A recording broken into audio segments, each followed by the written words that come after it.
Well, hello again, everyone, and welcome to this month's Vanners Collaboration Group playlist topic thing.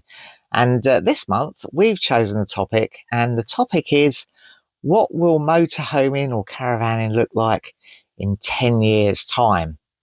Now, I'll put all the other contributors' logos scrolling past as we speak, so don't forget to check out their videos, and I'll put a link to the playlist in the description and on the end screen of this video. But yeah, let's get into it. So what do we think caravanning and motorhoming will look like in 10 years' time?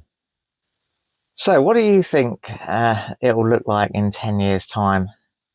Well, we're having quite an interesting conversation, even with the fuel prices going up and stuff like that at the moment. Sorry, I'm not trying to get political on this, but we met a chap who owns one of the sites that we stayed on, and he was saying already at the moment that people were taking trips less frequently, but adding a couple of days on. So that was an interesting concept to it as well, I think, don't you? Yeah, assuming that fuel prices continue to rise. I mean, we don't know what's going to happen over 10 years, but it seems inevitable that fossil fuels will become more expensive as we move towards more electric cars, which seems to be the plan with the stopping of sale of new diesel and petrol cars. How do you think that will affect the motorhomes then? Do you think they again would be the same sort of thing, because we don't know how far far they'll be able to travel? Well, so again, the same thing would be possibly longer holidays but less frequent. Yeah, I mean, there are electric campervans now, fully electric campervans, and there are a couple of fully electric motorhomes.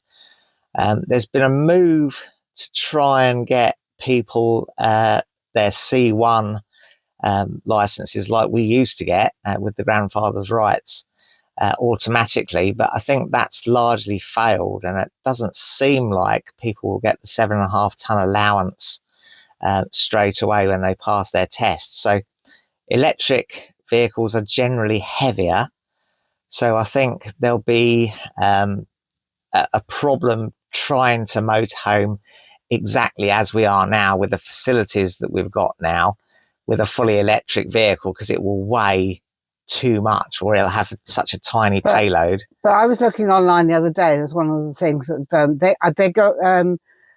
I spent a lot of time around boats, and that's a lot of the designs that we're seeing in motorhomes are from boats originally. And I was seeing that the vans are getting smaller and smarter, and they were actually allowing you to put, even without losing any of the facilities that were on there, they were just getting clever and smarter about putting the facilities in the van itself, and the vans were much smaller. And lighter weight materials, I suppose, as well. But that then comes with perhaps a durability cost. And there is a hope as well, of course, that battery technology will enable much smaller batteries and greater range to get over some of the current problems. Now, one concern that I have is the affordability for folk coming into motorhoming, in that the technology has to advance pretty quickly, and there'll be less of a market in second-hand electric motorhomes, or less availability of them.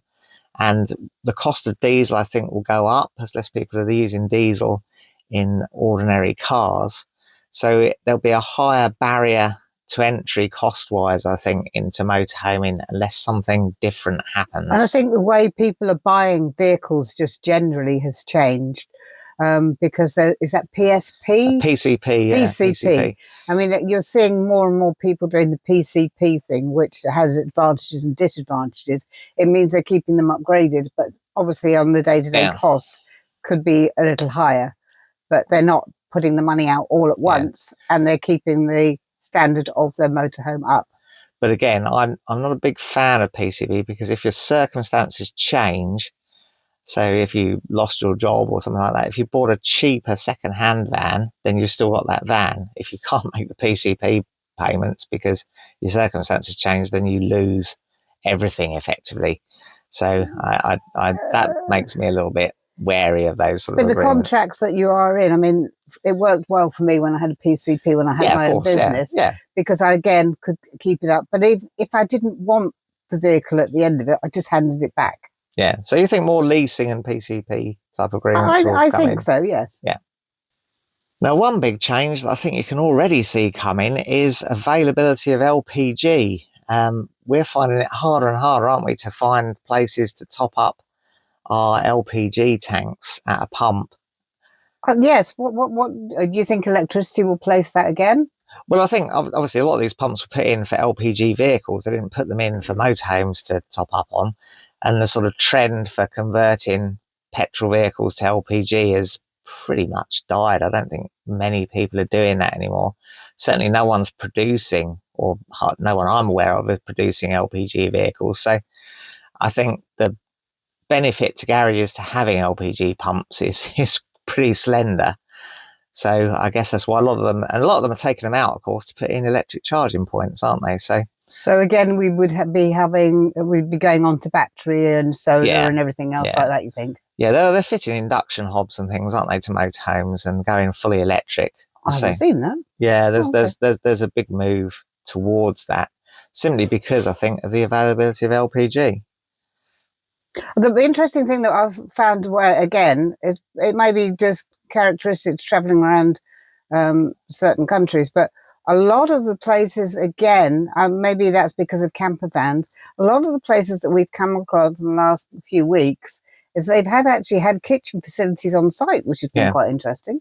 Well, that's the other thing. I think the basic campsites are disappearing quite fast, aren't they? They're sort of tap in a field kind of places.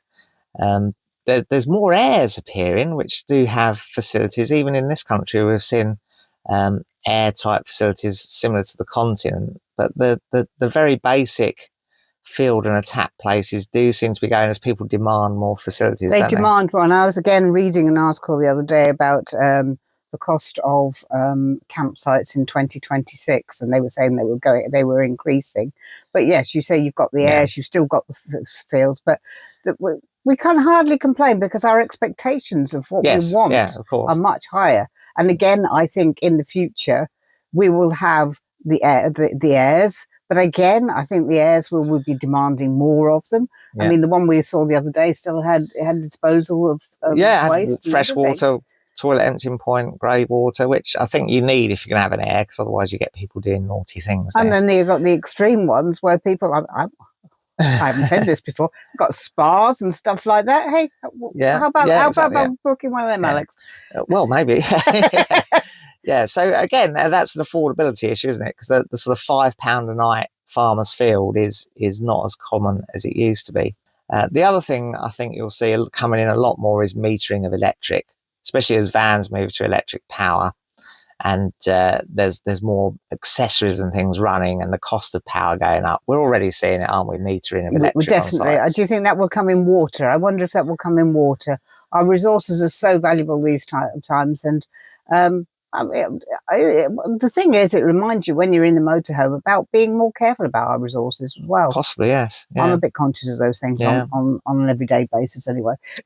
And we don't really do wild camping, do we? But there's certainly perception around when you look at social media and YouTube and such that there is a bit of a clamp down on sort of overnight parking in places, sort of restrictions being put in and stuff. Well, if people are not looking after their environment, here I go again. If people are not looking after their environment and taking care, I'm always horrified at the amount of litter as we just go on a short walk. Yeah, if they're not doing that, then we can't complain about things.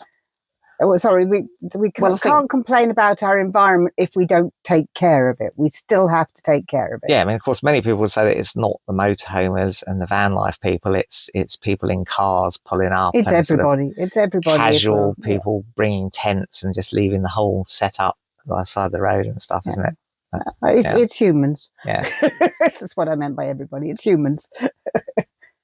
Another trend I think you'll see is the increased use of storage yards. As new housing is built, we're noticing that there's no space on these new housing estates for motorhomes and campervans, are they? You're very lucky to even get a parking space in some of them. We are lucky to get a parking space, but for a number of years, on another life that I had, there is a restrictive covenant on a lot of these places that you cannot have a motorhome or certain vehicles outside your house. I mean, restricted covenants are interesting because they're usually only enforceable by the builder, and once the builder's sold everything, they've kind of lost interest.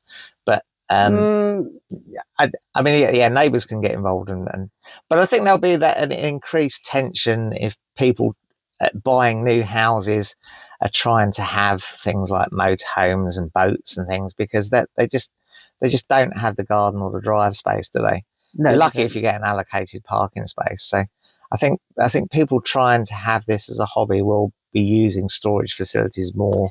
Yeah, so I think what we're saying is there'll be less private ownership of vehicles like this, and that maybe people go to shared ownership, leasing, hiring, that sort of thing. Exactly. Yeah, and that gets over the storage problem as well, doesn't it? Well, it does, yes. Yeah. So anyway, that's our views on where motorhoming might end up in 10 years or so time. As I say, don't forget to watch the other contributors to the playlist. And you forgot we could have a caravan, like with a horse and cart. We've forgotten that one. Oh, right. You can move back to horses. My friend did that. She had a lovely holiday in a horse and cart. Okay. Yeah, right. I think they had a honeymoon. So yeah, horse-drawn motorhomes. That's where we're going. Okay, then. We'll see you again very soon in our next video. Bye. Bye.